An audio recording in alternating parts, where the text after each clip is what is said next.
The clock struck midnight when Captain James Thornton heard the glass shatter. He was standing guard outside Princess Charlotte's wing at Kensington Palace, his ears trained to catch the smallest sound. The night had been unusually quiet, too quiet. That silence should have been his first warning. The sound came from the east. Corridor. Sharp. Deliberate. Not the accidental crash of a falling. Vase James's hand moved to his radio. Before his mind fully processed what was happening, years of training had taught him one thing: trust your instincts. And right now, every instinct screamed danger. He pressed the button. Possible breach. East wing. Requesting immediate backup. Static crackled back. Nothing else. His blood turned cold. The radios never went silent. Never. Someone had jammed the signal. James turned toward Princess Charlotte's bedroom door. The 9-year-old princess was asleep inside, unaware that her world was about to change. He had sworn an oath to protect her with his life. Tonight, he might have to prove those weren't just words. Before you hear what happens next, if you love real stories of courage and heroism, make sure you're subscribed. You won't want to miss what unfolds. Another sound. Footsteps. Multiple sets. Moving fast?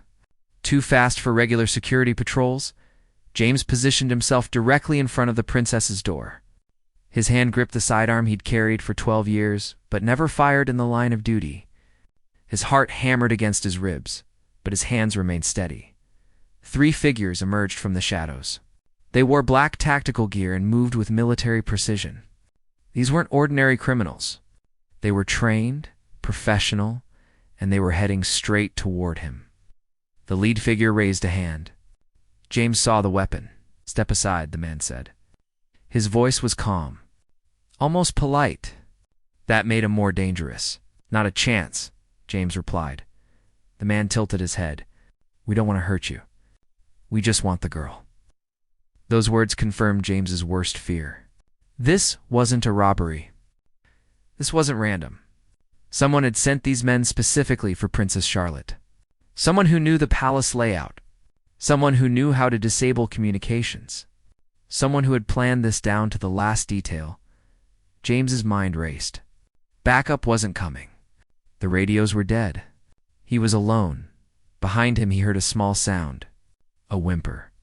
Charlotte was awake. The lead intruder heard it too. He smiled. "Last chance, Captain. Move, or we move you." James squared his shoulders. "You'll have to go through me." The man's smile faded. He raised his weapon. What happened in the next 3 seconds would determine whether. Princess Charlotte saw another sunrise. James dropped to one knee as the first shot rang out. The bullet struck the wall behind him, exactly where his head had been a heartbeat earlier. He returned fire. The sound exploded through the corridor, deafening in the enclosed space. His shot hit the lead intruder in the shoulder. The man stumbled back with a grunt, but he didn't fall. Body armor. Of course they had body armor. The other 2 attackers spread out, trying to flank him. James had seconds to make an impossible choice. He could hold the doorway, but they would eventually overwhelm him. Or he could fall back inside Charlotte's room. But that would trap them both. He chose the third option. James fired twice more, forcing the attackers to take cover. Then he threw his weight against Charlotte's door, bursting through. The princess stood beside her bed, her eyes wide with terror, clutching her teddy bear.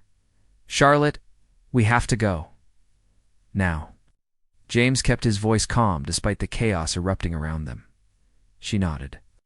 "Smart girl. No screaming. No questions." She trusted him. James grabbed her hand and pulled her toward the panic room hidden behind her bookshelf. Every royal bedroom had one. A reinforced steel chamber designed to withstand anything short of explosives. But they never made it. The door exploded inward. Wood splintered everywhere. The second attacker burst through, moving faster than James expected. James shoved Charlotte behind him and raised his weapon. But the attacker was already on him. A hand struck his wrist. His gun clattered to the floor. They crashed into the dresser. Picture frames shattered.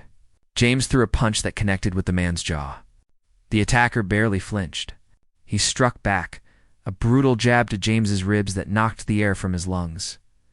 James fought back with everything he had. 12 years of hand-to-hand combat training.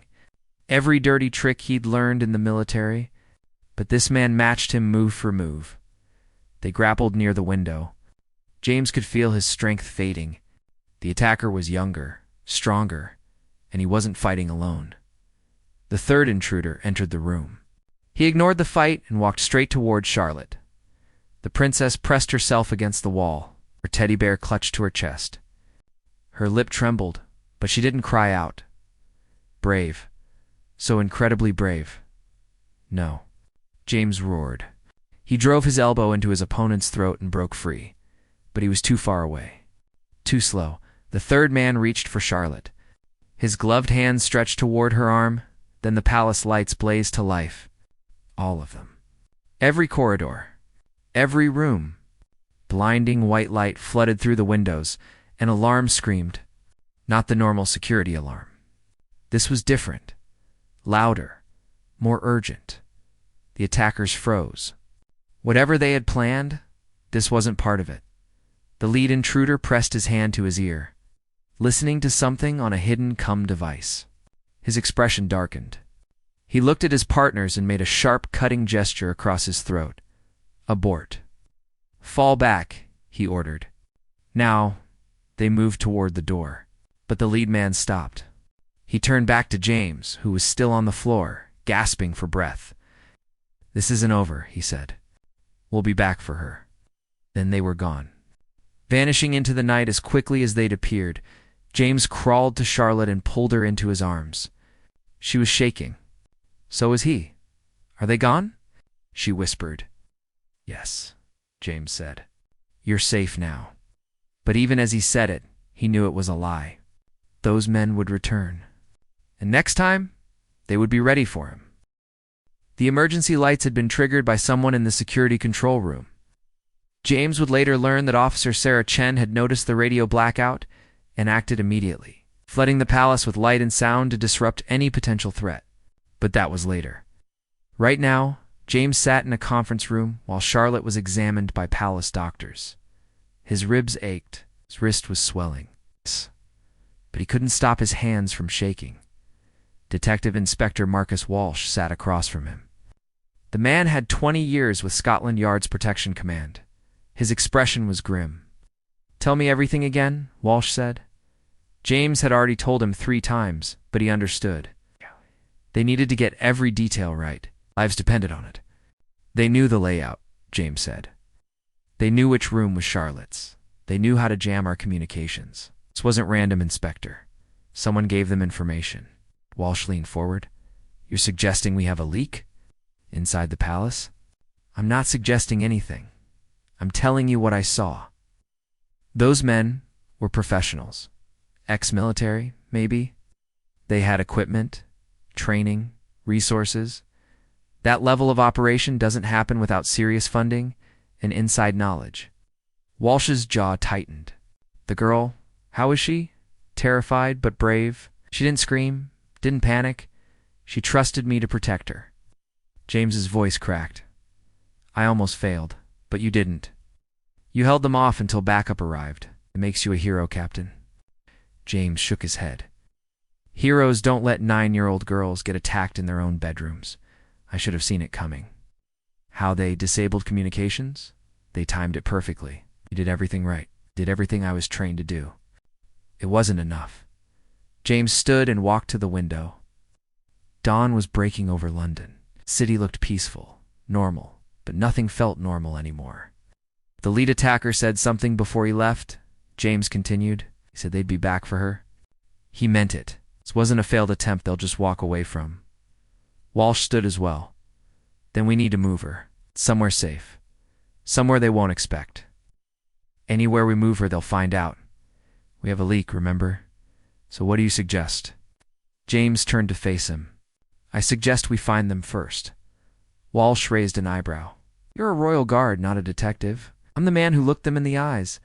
I'm the man who fought them. I know how they move, how they think. I'm the only person Charlotte trusts right now. James's voice hardened. Those men came into her home and tried to take her. They're planning to try again. I'm not going to sit in a palace corridor waiting for them to show up. What are you proposing? Let me investigate. Quietly. No official channels. No paperwork. If there's a leak, we don't know how deep it goes. We can't trust anyone. Walsh studied him for a long moment. If you get caught operating outside your authority, I can't protect you. You'll lose your job. Maybe worse. I don't care about my job. I care about that little girl sleeping 2 floors above us. She's 9 years old, Inspector. 9. And someone wants to kidnap her badly enough to assault a royal palace. Do you have any idea why? Any idea who's behind this? James shook his head. Not yet, but I will, because I'm not going to let them get another chance.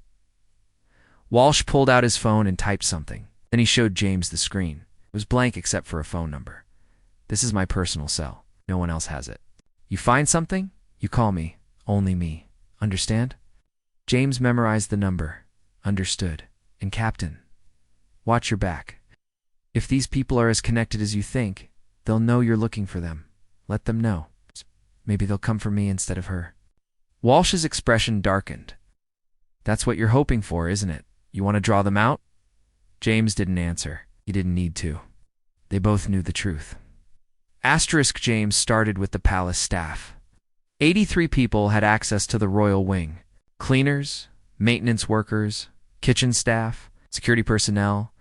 Any one of them could have passed information to the attackers. He began asking questions, casual, friendly, nothing that would raise suspicion. He spoke to Maria, the head housekeeper. She'd worked at the palace for 30 years. She cried when she heard about the attack. Her reaction seemed genuine, but James had learned long ago that appearances could deceive. He talked to David, the maintenance supervisor. The man seemed nervous, but David always seemed nervous. Still, James made a note to dig deeper. On the 3rd day of his unofficial investigation, something changed. James was reviewing security footage when he noticed something strange. 2 weeks before the attack, a new electrician had been called in to repair some wiring in the royal wing. The request had come through official channels. Everything looked legitimate, but James couldn't find any record of the actual repair work being completed. No invoice. No sign-off. Nothing. He checked with maintenance. They had no record of calling an electrician. Someone had created a fake work order. Someone had walked through the royal wing 2 weeks before the attack, mapping everything out. And no one had questioned it because the paperwork looked official. James's blood ran cold. The leak wasn't a staff member passing casual information. Someone inside the palace was actively facilitating the attack. He was about to call Walsh when his phone buzzed. A text from an unknown number.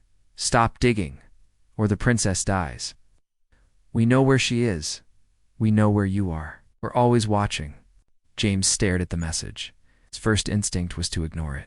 His threats meant he was getting close to something important. But then a second message arrived. This one was a photo. It showed Charlotte in the palace garden, taken that morning. She was playing with her dog, completely unaware of the camera watching her from somewhere beyond the hedge. The message was clear. He could reach her any time they wanted. James's hands clenched into fists. He wanted to smash something. To track down whoever sent this message and make them pay. But anger wouldn't help Charlotte. He needed to think clearly. He forwarded the messages to Walsh, then deleted them from his phone. If someone was watching him, he couldn't afford to keep evidence. His phone rang immediately. Walsh. Tell me you have a location trace, James said. Burner phone. Probably already destroyed. But we're analyzing the photo. Might give us something. They're taunting us.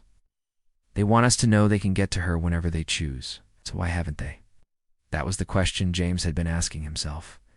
Why go through an elaborate midnight raid, then back off? Why send warnings instead of just taking Charlotte? 'Cause something changed, James said slowly. Something about that night didn't go according to their plan. The lights, the alarm. Something spooked them, or someone, Walsh added. Maybe their inside contact got cold feet. James felt a spark of hope. If their contact is wavering, we might be able to flip them, get them to talk. That's a big if, Captain. We still don't know who it is. Then we flush them out. Make them think their plan is about to be exposed. Make them panic. Panicked people make mistakes. It's dangerous. If they think we're closing in, they might accelerate their timeline. Try to grab Charlotte before we can stop them. They're going to try anyway. The text made that clear. At least this way we control when and where. Walsh was silent for a moment. What do you have in mind? I have an idea, but you're not going to like it. Try me. We use Charlotte as bait. The line went dead silent. James could practically hear Walsh's blood pressure rising. Absolutely not. Out of the question. I won't put a child in danger. She's already in danger, James interrupted. They're watching her, studying her routines. Planning their next move? We're not putting her in danger. We're taking control of a situation that's already critical. Her parents would never agree to this. Then we don't tell them. Not yet. Not until we have a solid plan. James knew he was crossing lines, breaking protocols. But he'd broken them the moment he decided to investigate on his own. You're asking me to risk a child's life. I'm asking you to trust me. I will die before I let anything happen to her.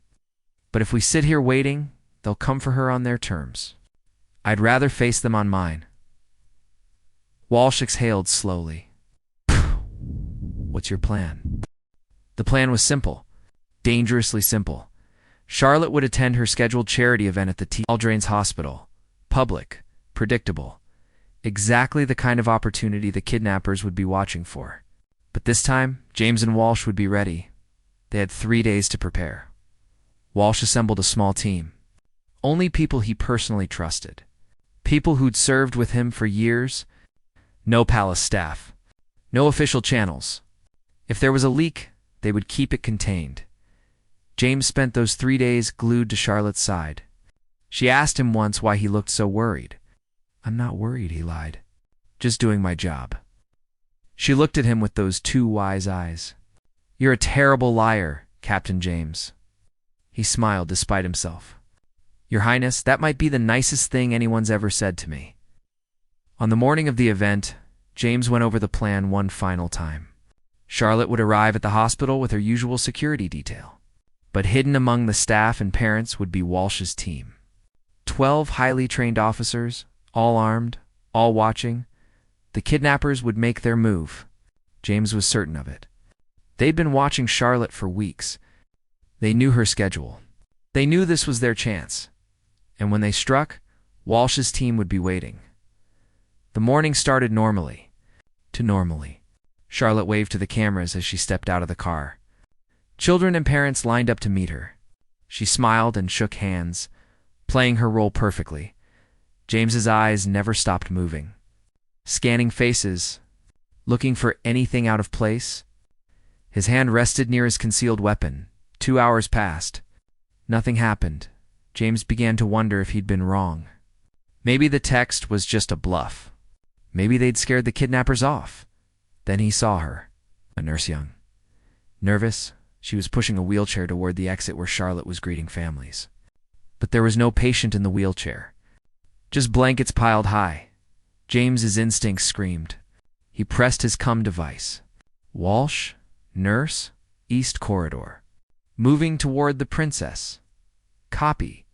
Team moving to intercept. But the nurse was already close. Too close. She reached into the blankets. James moved. He crossed the distance in 3 long strides and positioned himself between Charlotte and the nurse. The nurse looked up. Her eyes widened when she saw James. Step away from the princess, James said quietly. I'm just doing my rounds, the nurse stammered. With an empty wheelchair? I don't think so. The nurse's hand was still inside the blankets. James could see something there. Metal. Gleaming. Hush, show me your hands now. The nurse hesitated. Then her expression changed. Fear turned to determination. She pulled her hand free. James's hand went to his weapon. But what emerged wasn't a gun. It was a syringe. Large. Professional. The kind used for sedatives. I'm sorry, the nurse whispered. Tears streamed down her face. They have my daughter. They said if I didn't help them, they'd kill her. James's heart sank. Not a willing conspirator, a victim. Someone being forced to betray everything she believed in to save her own child. Give me the syringe, James said gently. We can help you. We can help your daughter. No, you can't. They're everywhere. They're watching right now. If I don't do this, you don't have to do this. Please, don't make this worse. Walsh and his team surrounded them, weapons drawn. The nurse was trapped. She looked at Charlotte. The 9-year-old princess stood frozen, finally understanding the danger she'd been in all along. I'm so sorry, the nurse said again. Then she jammed the syringe into her own arm. She collapsed before anyone could stop her. The syringe clattered to the floor. Walsh knelt beside her. He checked for a pulse. His expression told James everything he needed to know. She's gone. Whatever was in that syringe, it worked fast. James felt sick. This woman had been a pawn, used and discarded by people who saw human life as nothing more than a tool. Charlotte was crying now. James pulled her close, shielding her from the sight of the nurse's body. Captain, Walsh said quietly, check her pocket. James looked. In the nurse's uniform pocket was a phone. One new message displayed on the screen. Your daughter will be released at midnight. Thank you for your service. Lie. James knew it instinctively. They would never release the daughter. They'd probably killed her days ago. The nurse had died for nothing. But there was something else on the phone. A second message. Older. It contained an address. That's where they're operating from, Walsh said. That's where we'll find them. James looked at Charlotte. She was traumatized, shaking, but alive. Take her home, James said. Keep her safe. Where are you going? To finish this, Walsh grabbed his arm. You can't go alone. It's a trap. I know, but I'm going anyway. The address led to an abandoned warehouse in East London. The kind of place where bad things happened and no one asked questions. James didn't go alone despite his words. Walsh insisted on bringing his team. 12 officers, heavily armed, ready for anything. They surrounded the building just after dark. No sirens, no lights. Just silent professionals moving into position. James took point. This was his fight. His responsibility. The warehouse door was unlocked. Another sign it was a trap, but James pushed through anyway. Inside, the space was dark, except for a single light hanging in the center. It illuminated a man sitting in a chair, the lead attacker from the palace, the one James had shot in the shoulder. He smiled when James entered. Captain Thornton. I was hoping you'd come. Where is she? James demanded. The nurse's daughter. The man's smile faded. Dead. 3 days ago. We needed the nurse cooperative, so we kept up the fiction. She served her purpose. Rage flooded through James. He wanted to cross that distance and make this man pay for every crime, every life destroyed. But he held his ground. Who are you working for? Who wants Princess Charlotte? Does it matter? Someone with money. Someone with power. Someone who believes the princess has value to them. The man shrugged. I'm just a contractor. I get paid to deliver results. You failed. Twice. Third time's the charm, don't they say? The man's hand moved. A detonator. Small red button glowing in the dim light. This warehouse is wired with enough explosives to level a city block. You really think I'd be sitting here alone? Walsh's voice crackled through James's earpiece. He's telling the truth. We've found charges throughout the building. We need to evacuate. Now. But James couldn't move. This man had the answers. This man could tell them who was behind everything. If they left now, they'd lose their only lead. You won't push that button, James said. You'll die too. I'm a professional, Captain. I knew this job might require the ultimate sacrifice. Did you? The man's finger hovered over the button. Here's what's going to happen. You're going to leave. You're going to take your men. And you're going to stop protecting the princess so obsessively. Make it easier for us next time. There won't be a next time. There's always a next time. We're patient. We'll wait. Months, years if necessary. Eventually, you'll slip. Everyone does. And when you do, we'll take her. Over my dead body. That can be arranged. The man's finger moved toward the button. James made his decision in a heartbeat. He dove forward, not away from danger, toward it. He hit the man full force, knocking the chair backward. The detonator flew from the man's hand, skittering across the concrete floor. They crashed to the ground. The man fought back, but James had surprise on his side, and rage. In every ounce of strength built from 12 years of service, he landed 3 solid punches. The man went limp. James grabbed the detonator and threw it as far as he could. It clattered into the darkness.